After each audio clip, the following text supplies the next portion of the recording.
இது ஒரு பொன் மாலை மாலை பொழுது பொழுது. தலனனனனனா, நா, நா, நா, நா, நா. அப்படின்ற மாதிரி வீக்கெண்ட் அதுவுமா ஈவினிங் பீச்சு காற்று வேவ்ஸ்னு ஒரு மாதிரி ப்ரீஸியாக சில் மோடில் வைப் பண்ணிட்டு இருக்கிறப்ப சடனாக என்னோட கபாலத்துக்கு எட்டுன ஒரு விஷயம்.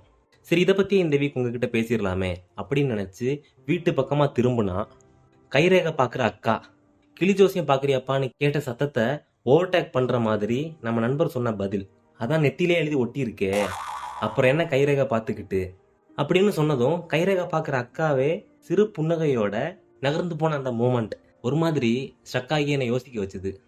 எப்படின்னா ஜோன் அவுட், இனம் புரியா சிந்தனை அப்படின்ற மாதிரி. அங்கே அப்படியே கட் பண்ணி அந்த சில் வைப் பிரீசி மோட்ல பேச வந்ததை பேசிடுவோம். Computer ji, let's play the intro. கனவிதுதான் நிஜமிதுதான் உலகினிலே என்னை யார் வெல்லுவார், என்னை யார் வெல்லுவார். ஓ, ஒரு டைமில் வீட்டில் அம்மா வெரைட்டியாக சமைச்சு வைப்பாங்க.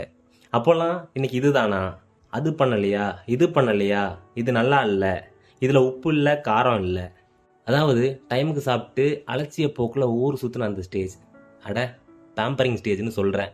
அப்படிலாம் ஒரு மாதிரி ஒரு டைமில் ராஜா மாதிரி சுற்றிட்டு இருந்த நாம தான் இப்போது ஹோம் ஃபுட்டுக்காக ஏங்கி நிற்கிறோம். அப்பா அம்மா கால் பண்ணால் இப்போ தான் சாப்பிட்டேன் அப்படின்னு வாய் கூசாமல் போய் சொல்கிறதும், இனிமேல் ஃபுட் வேஸ்ட் பண்ணக்கூடாது அப்படின்ற மைண்ட் செட்டுக்கு வர்றதும் இந்த கரண்ட் ஃபேஸில் அது நார்மல் தான். பட் அந்த எம்டினஸை, அந்த ஸ்பேஸை ஃபுல்ஃபில் பண்ணுறது, ஹோம் ஃபுட் ஆசையை ஃபுல்ஃபில் பண்ணுற நண்பர்கள் கொலிக்ஸ்னு இருக்கிறதெல்லாம் உண்மையிலேயே வரந்தாங்க. ரொம்ப நாள் கழித்து ஹோம் ஃபுட் சாப்பிட்றப்ப கல்லுக்குள் ஈரம் அப்படின்ற மாதிரி நம்ம மனசே அப்படியே லேஸ் ஆகிடும். மோஸ்ட்டாக அப்போ தான் நம்ம வீட்டோட அருமையாக நமக்கு புரிய வரும் அப்படின்னே சொல்லலாம். அண்ணன், அக்கா, தம்பி, தங்கச்சின்னு வீட்டில் ஒன்றா இருக்கிறப்போ அடிச்சுப்போம், பிடிச்சிப்போம், எளியும் பூனையுமாவே இருந்துப்போம். ஆனால் ஒரு ஸ்டேஜுக்கு அப்புறம் ஹையர் ஸ்டடீஸ், ஜாப் ஒர்க்குன்னு இல்லை மேரேஜ்னு ஏதோ ஒரு ரீசனுக்காக வீட்டை விட்டு தூரமாக போகிற அண்ணன், அக்கா, தம்பி, தங்கச்சியை ஹார்ட்ல இருந்தே மிஸ் பண்ணுற அந்த தருணம் லிட்ரலி வீடே அமைதியாகிடும். அது வரைக்கும் நசன்னு அட்வைஸ் பண்ணவங்க, ஒரு இடத்துல நிற்காம தூரம் சுற்றிட்டு வரவங்க, அவங்க இப்போ இல்லைன்றப்ப ஒரு ஃபீல் அப்படியே உள்ளேருந்து வெளியே வந்து அப்படியே தொண்டையை அடைச்சிக்கும். அந்த ஃபீல் சொல்கிறப்பவே ஷூ அப்படின்ற மாதிரி இருக்குது.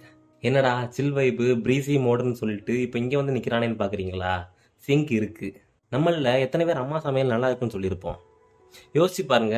அப்படி சொல்லவே இல்லைன்னா ஒரு நாள் ஜஸ்ட் சொல்லி பாருங்க. அட சொல்கிறேன்ல, சொல்லி பாருங்க. அப்புறம் பிரதர் சிஸ்டரை மிஸ் பண்ணுறீங்களா? போங்க, அவங்கக்கிட்டே போய் அதையும் சொல்லுங்க. எதுவும் ஃபேமிலி இஷ்யூவா, பிரதர் சிஸ்டர் கூட எதுவும் சண்டையா, சாரி எதுவும் கேட்கணும், தேங்க்ஸ் எதுவும் சொல்லணும், உங்களை பற்றி கம்ப்ளீட்டாக ஓப்பன் அப் பண்ணணும், ஆனால் ரைட் டைமுக்காக வெயிட் பண்ணிக்கிட்டு இருக்கேன் அப்படின்னு நீங்கள் நினச்சிங்கன்னா ரைட் டைம் அப்படின்ற ஒன்று அதுவாலாம் கண்டிப்பாக வராதுங்க. நாம தான் ஏற்படுத்திக்கணும், நாம தான் க்ரியேட் பண்ணிக்கணும்னு சொல்கிறேன். இது மட்டும் இல்லைங்க. வீட்டில் அலைன்ஸ் பார்க்குறாங்க, பட் பிடிக்கல, மேலே படிக்கணும், ஒர்க் போகணும், ஏதாச்சும் லைஃப்பில் பண்ணணும், ஆர் வேறு எதுவும் ரிலேஷன்ஷிப்பில் இருக்கிறீங்க அப்படின்ற பட்சத்தில் டெஃபினட்டாக அந்த விஷயத்தில் ஸ்ட்ராங்காக இருக்கீங்க, அதை பற்றின கிளாரிட்டி உங்களுக்கு இருக்குது, அந்த பர்பஸில் போல்டாக இருக்கீங்க அப்படின்னா யோசிக்காதீங்க. தைரியமாக போய் யார்கிட்ட அதை ஓப்பன் அப் பண்ணணுமோ அவங்கக்கிட்ட போய் ஓப்பன் அப் பண்ணுங்க. அப்பா, அம்மா, பிரதர், சிஸ்டர், ரிலேட்டிவ்ஸ் அப்படின்ற பயம் எதுக்கு? நீங்கள் உங்களுக்காக, உங்கள் லைஃப்காக போராடுறீங்க, அது பற்றின டெசிஷனை கூட மெச்சூர்டாக எடுத்திருக்கீங்க அப்படின்ற பட்சத்தில் சொல்லணும்னு தோன்ற விஷயத்த சே இட் ரைட் நவ் அப்படின்னு சொல்கிறேன். ஒரு பையனையோ பொண்ணையோ பிடிச்சிருக்கிற பட்சத்துலையா இருக்கட்டும், ரொம்ப க்ளோஸான ஃப்ரெண்டு பட் இப்போ பேசிக்கிறது இல்லை, அப்பா கூட சண்டை, அம்மா கூட பேச மாட்டேன், பிரதர் சிஸ்டரை கண்டாலே பிடிக்காது, பட் ரைட் டைம் வந்தால் நான் போய் பேசி அதை சரி பண்ணிப்பேன் அப்படின்னு நினைக்கிற பட்சத்தில் ரைட் டைம் வந்தால் அப்புறமா தான் போயிட்டு சொல்லணும், பேசணும் அப்படின்னு இல்லாமல் இப்போவே போயிட்டு இந்த மொமெண்ட்டை சொல்லுங்க அப்படின்றேன். ஆக்சுவலி ரைட் டைம்ன்றது நாம் சூஸ் பண்ணுறது தான் இருக்குது. தேர் இஸ் நோ டுமாரோ அப்படின்ற விஷயத்த இந்த ஃபேஸில் ஸ்ட்ராங்காக வச்சுக்கோங்க அப்படின்னு சொல்கிறேன். நமக்கும் நம்ம லைஃபுக்கும் உயிரோட்டம் தர ரிலேஷன்ஷிப்பாக இருக்கட்டும், பீப்புளாக இருக்கட்டும், அவங்கக்கிட்ட ஏன் இந்த கோவம், ஈகோ, பயம், ஆட்டிடியூடு இதெல்லாம் ஏதாச்சும் பெண்டிங்காக மனசில் ஆழமாக அழுத்தமாக இருக்கிற பட்சத்தில் இதுதான் ரைட் டைம் அப்படின்னு சொல்லி ஓப்பன் அப் பண்ணுங்கள். நீங்கள் எக்ஸ்பெக்ட் பண்ணுற பதில் அவங்க சொல்லாட்டியும் பரவாயில்ல, பட் நமக்கு தோணுறத சொல்லிடுவோம், பேசிடுவோம். அட்லீஸ்ட் இதை நம்ம சொல்லணும்னு நினச்சிக்கிட்டு இருந்தோம், இப்போ சொல்லிட்டோம், பேசிட்டோம் அப்படின்ற ஒரு சின்ன சாட்டிஸ்ஃபேக்ஷன் ஆச்சும் நமக்கு கிடைக்கும்ல.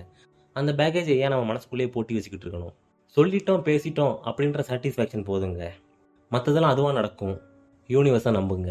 சிம்பிளாக சொல்லணும்னா நம்ம சொல்ல வேண்டியதை கைண்டாக பொலைட்டாக சொல்லுவோம், அப்புறம் அவங்களுக்கான டைமையும் ஸ்பேஸையும் கொடுப்போம்.